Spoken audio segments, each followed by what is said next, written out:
Amy Bond, una señora de 40 años de aspecto normal, era la decimotercera hija de un total de 14 niños.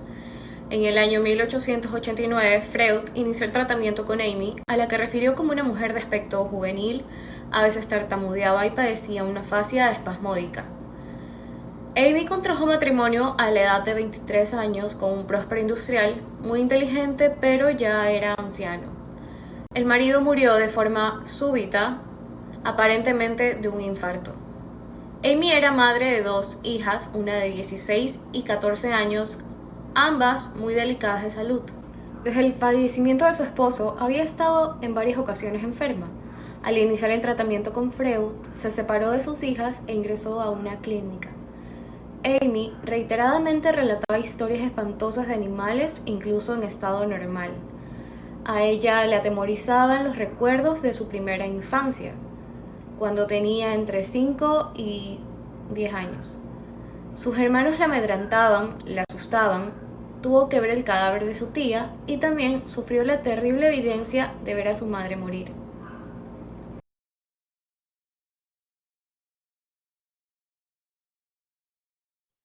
A continuación, yo les voy a presentar los signos y síntomas que padecía la paciente Amy Bond. El 1 de mayo de 1889, Freud comienza a prestar atención médica a una dama de unos 40 años y ella era Amy Bond. Entre los signos que ella presentaba, tenía el rostro dolorido, con una expresión dolorida, se veía tensa, sus ojos guiñaban, la mirada la tenía abismada y el ceño arrugado. Presentaba tetosis. Freud nos dice que ella mantenía entrelazados los dedos de sus manos, mostrando una agitación incesante muy semejante a la tetosis. Ella presentaba tics. En el rostro y los músculos del cuello, frecuentes contracciones a modo de tics, de las que resaltan plásticamente algunas, sobre todo en los mastoideos superiores. Además, se interrumpe a menudo con el habla para producir un curioso chasquido. Los síntomas que ella presentaba, que fue por lo que ella buscó ayuda en el doctor Freud, es que presentaba debilidad y parestesias en sus extremidades, tanto inferiores como posteriores. La parestesia es un trastorno de la sensibilidad de tipo irritativo que se manifiesta con sensaciones anormales sin estímulo previo, como el hormigueo. Otro de los síntomas que presentaba era la afasia espasmódica. Ella con frecuencia interrumpía al hablar para emitir el característico sonido inarticulado. Tartamudeo. Ella presentaba tartamudeo, que es un trastorno del habla que conlleva problemas frecuentes y considerables de fluidez normal y de continuidad del habla. Las personas que tartamudean saben lo que quieren decir, pero tienen dificultades para decirlo. Y presentaba dolor de estómago. Tras el fallecimiento de su marido, apenas podía alimentarse, pero continuó ocupándose de sus hijas. Es en esta época cuando ella inicia con los dolores del estómago.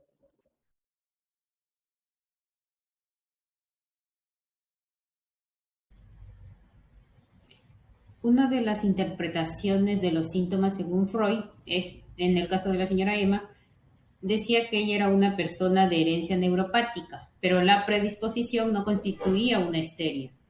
Se requería de una etimología de naturaleza determinada. Sus sensaciones eran muy intensas.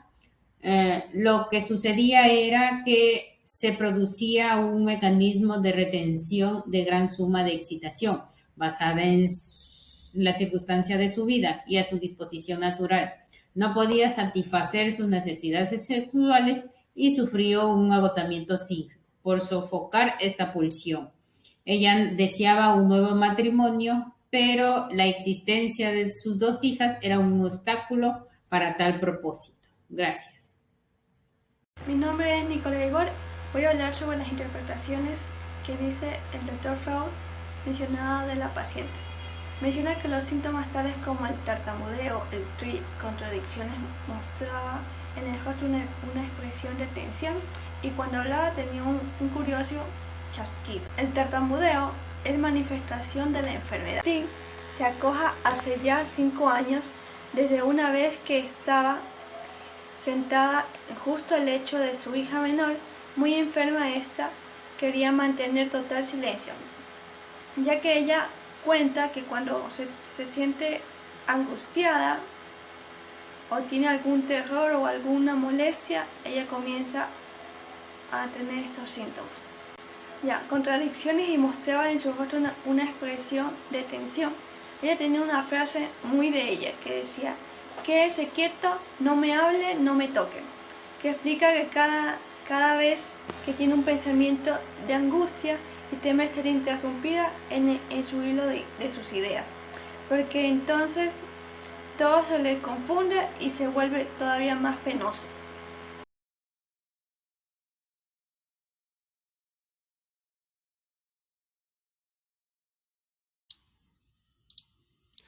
El éxito terapéutico fue en conjunto muy considerable, pero no duró mucho.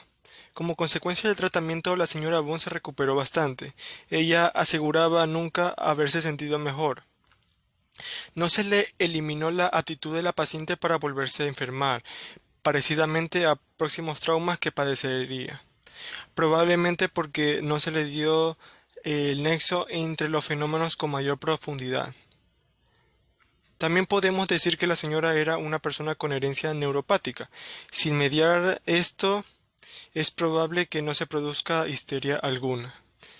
En la señora Bond, los efectos de tantas vivencias traumáticas parecían conservados, y que una vivaz actividad némica traía a la superficie psíquica este trauma. La señora Bond era un ejemplo de que la histeria tampoco excluye un intachable desarrollo del carácter y una vida consciente de sus metas. Ella era muy sobresaliente en todo lo que hacía, era muy inteligente, muy cultural, ella amaba la verdad, era muy bondadosa. Sería un error decirle a una persona así que es una degenerada. Y otra cosa que podemos decir es que durante los periodos de sus estados muy graves, ella conservaba un...